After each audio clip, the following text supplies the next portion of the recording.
It's the dirty secret China denies. Forced organ harvesting, prisoners of conscience. Welcome back to China Uncensored. I'm Chris Chappell. There's a movie on Netflix called The Laundromat. It's based on the true story of the Panama Papers and rich people stealing everyone's money. But it's a reenactment starring Meryl Streep and Antonio Banderas, so it's actually interesting, unlike boring nonfiction shows that are just about news and stuff. Anyway, there's a scene in The Laundromat where police in China kidnap a woman doing Falun Gong and harvest her organs, leaving her dead. He would say that the organs were harvested only after the prisoners were dead. But the Falun Gong were expendable, and a heart can bring $180,000 on the open market, depending on the blood type. This is known as forced organ harvesting. Basically, the Chinese Communist Party's state-run trade in human organs. And now that it's been in a fictional movie with big-name stars, it somehow seems more real. The victims of China's forced organ harvesting are allegedly prisoners of conscience. That means they're political and religious dissidents, like Falun Gong members, and Uyghurs. Chinese officials deny the existence of a state-run organ harvesting scheme. A few years ago, they admitted that they used organs from executed prisoners. Those are people who were given death sentences for committing crimes. But they claimed that since 2015, China's official transplantation system has stopped using organs from executed prisoners. But Chinese officials have never admitted that they use organs from prisoners of conscience, even though they're still doing it. Remember, prisoners of conscience are arrested for their beliefs, not because they committed actual crimes. But there's plenty of evidence that proves the CCP is lying about organ harvesting. Shocking, I know. So is forced organ harvesting fact or fiction? In today's episode, we look at 6 things that show organ harvesting in China is sadly all too real. Number 6, unusually fast transplants. All over the world, people who need organs get on a waiting list. In the US, nearly 92,000 people are on the kidney transplant waiting list. That means a wait of several years for a kidney donor. In some states, depending on your blood type, it can be as long as 10 years. But not in China. In China, the wait can be as short as 2 weeks. And you can even schedule an organ transplant on a specific date. Good for you, bad for the organ donor. That's what Israeli surgeon Dr. Jacob Levy says. He points out that scheduling a heart transplant means scheduling someone else's death. If a patient was promised to undergo a heart transplant on a specific date, this could only mean that those who promised that knew ahead of time when his potential donor would be dead. Human rights lawyer David Mattis is the co-author of Bloody Harvest, a study into forced organ harvesting. He says scheduling transplants is possible because in China, there's a large supply of donors who are executed on demand. They've obviously got a lot of people sitting around waiting to be killed for a transplant, and they're just picking the right person to be killed depending on who the patient is. None of that waiting in long lines for organs like in backwards places like America. The Chinese Communist Party understands supply and demand, with Chinese characteristics. Number 5, transplant tourism. A BBC reporter went to a hospital in Tianjin City, China, and interviewed a Korean patient who came to China for a new liver. This undercover reporter captures a Korean patient recovering from a liver transplant at a hospital in Tianjin City, China.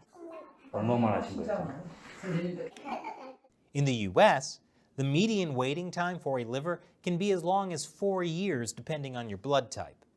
But in China, the wait list is short, especially if you're not too picky about where the organs come from. The nurse says they did 7 transplants on the previous day.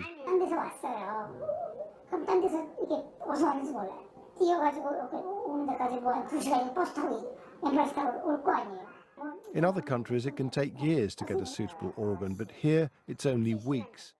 Traveling to foreign countries to buy organs is called transplantation tourism, and it doesn't come cheap. A kidney, $62,000. A liver, $150,000. And a heart, between $130,000 and $160,000. That's according to an official 2007 price list on the website of the China International Transplantation Network Assistance Center, an organ broker in Shenyang. The website was later shut down. But at the time, China's organ transplant business was booming. Hospitals were hawking organs and offering deals to bring in transplant tourists from abroad, like the Kunming Kidney Disease Hospital in Yunnan, which told prospective customers that, in case of failure, we will continue to perform transplants until one is successful and will not charge for the repeated surgeries. Ethan Gutmann, author of The Slaughter, The Inside Story of China's Organ Transplant Business, says there's a terrifying connection between transplantation tourism and jail dissidents. They can't reach this level. This is live organ harvesting. Falun Gong in the main, but also Uyghurs, Tibetans, House Christians. These are the groups that have been targeted from the beginning, and they continue to be targeted. We see no hospitals closing. We see no transplant centers struggling. In fact, we see the opposite. We see construction programs, hundreds of hospitals, and it has become their bread and butter, an economic mainstay of their profession. Yeah, for Chinese hospitals, it's their bread and butter, with liver on top. Number 4, China's false transplant data. China's Vice Minister of Health, Huang Zhefu, is in charge of China's organ transplantation system. Back in 2015, he claimed that there were 10,000 organ transplants per year in China. But the real figure could be 10 times that. We are looking at not 10,000 transplants per year in China, but something more like 60 to 100,000 transplants per year in China. Now, this number is extremely upsetting, that we literally have no idea exactly where the sourcing of these organs comes from. Even if voluntary organ donations in China have gone up, they can't reach this level. By insisting on a small number of transplants, China deflects uncomfortable questions about the source of organs.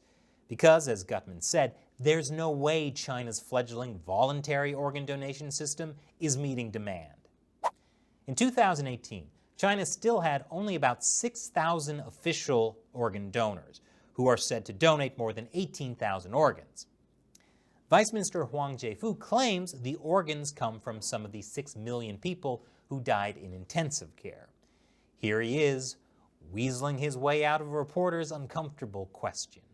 They estimate it's about at least 100,000 transplants. There's a nonsense. I don't want to answer the questions because no. Well, how come I rang up? I was offered a liver very quickly from a hospital in China. How is that possible? I don't want to listen and answer the question somebody with some political agendas. Well, okay, you understand? Yes, I understand. You don't want to answer the question. Ethan Gutmann, David Mattis, and co-author David Kilgour did a joint update to Bloody Harvest and the Slaughter in 2016. In it, they used a host of factors to stand by their figure of 60 to 100,000 organ transplants. They kill people in a brutal way and then they sell their vital organs. That's the Nazis didn't do that. Yes, as the Chinese Communist Party sees it, killing all those Jews in gas chambers? Total waste of good organs. And remember what I said earlier about how Chinese officials claim that they had 6,000 organ donors in 2018? Well, it looks like they may have completely made those numbers up. I know, you're shocked. Last year, a study came out that showed China's official organ donation numbers are likely falsified data. How did the researchers figure that out? By doing basic math. They found that China's data for voluntary deceased donors, kidney transplants, and liver transplants conform to 3 almost perfect quadratic equations. Yes, quadratic equations. Sorry for the flashback to high school algebra. The points on this graph show the official Chinese transplant data. The lines represent the quadratic formula. According to researchers, the data diverged from the formula by less than 0.08%. As the researcher said, we believe the assumption that these numbers emerged by chance or as a coincidence from organ donations taking place across China would require an unrealistic and implausible sequence of events persisting for 7 years. So in summary, Chinese officials are lying about their organ transplant numbers and trying to use high school math to cover it up. Okay, Mr. Simons, you were right. I am using algebra in real life. Number 3, doctor testimony. One way journalists and activists hunt for evidence of forced organ harvesting is by calling hospitals in China. A group of investigators, led by former Dr. Wang Zhiyuan, posed as family members of patients. In one call, a doctor admitted to having organs from prisoners of conscience. 哎，宋主任吗？啊，您说吧。哎，他那个医生跟他讲，就是说这个肾源挺好的，就是说他练功，人家练什么功？练法轮功，练法轮功就是练法轮功，身体都比较好嘛，练功的想。你要给他这么一个。这种情况，我们也有这种所谓的叫不是有呼吸或者有心跳的一些问题，我们会有。Organs from Falun Gong practitioners are said to be in demand because they lead healthy lifestyles, which is a good reminder for everyone else living in China. Just to be safe, you should probably lead an extremely unhealthy lifestyle. In another case, a woman calling herself Annie said that her ex-husband, a surgeon, had harvested thousands of corneas from Falun Gong practitioners. She said the victims were killed and their bodies cremated. I heard from my ex-husband that most of them had strong bodies. When their organs were harvested, they still had breath. After their organs were harvested, their bodies were thrown directly to the incinerator without any trace left. No body, no crime. Walter White would be so proud. In 2018, a Falun Gong practitioner named Yu Ming went undercover as a patient looking for an organ transplant and secretly filmed his discussions with doctors in China. He released the videos earlier this year after escaping to the US.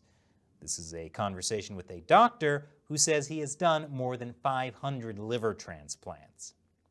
现在武警能做，北京可能是军队医院就武警现在能做，北大国际的干预是我现在给他负责的。这武警呢，他的咱们公平质量有保证。今天有一个，你不是记者啊？一看见不是。我们这。You also asked the doctor about getting a liver from someone who practices Qigong. Falun Gong is a type of Qigong. 他说你可以找那些练气功的，他说练气功的那种调理好的，可以上看他的病情，能等，咱就调好的。每次呢，我把信息给你，我把这些情况给你以后啊，然后呢，然后你觉得年龄大了，你再等下一个啊，咱就等一个最好的。你的肝的质地很好，那肝。这极品肝。And how could you ever say no to the best liver ever? Number 2, witness testimony. Author Ethan Gutmann has interviewed a lot of Chinese dissidents after they got out of prison. And they often describe the same pattern of getting oddly specific medical tests, you know, in between torture sessions. I was severely tortured mentally and physically, but at the same time, they took all these Falun Gong practitioners to the nearest hospital and have a regular body check. They include chest X-ray, liver test is ultrasound, and a blood test every 3 months. Another former inmate who also described similar medical tests added that prisoners were beaten in a way so as to avoid damage to internal organs. They force you to renounce your beliefs. So if you don't do so, they would beat you up. They choose places like your legs, your arms, and your hip part, but your organ part, they don't touch. It's really nice of the Communist Party. Even though they lock you up and make you do forced labor and beat you constantly, they still care about your health. At least your organs' health. And number 1, independent tribunal. For more than a year, an independent tribunal investigated the allegations of forced organ harvesting. He agreed to establish an independent tribunal with a number of other distinguished colleagues and to shine a light on a very dark place. Heading up the tribunal was Sir Geoffrey Nice. He's the guy who led the prosecution of Serbian dictator Slobodan Milosevic for war crimes at the UN's International Criminal Tribunal for the former Yugoslavia. The tribunal talked to experts, interviewed witnesses, and weighed up all the evidence. What did they conclude? Well, I'll save you months of boring stuff and get right to the heart of the matter. See what I did there? That's why they didn't invite me to testify. At any rate, the tribunal concluded that the Chinese Communist Party is guilty of forced organ harvesting from prisoners of conscience.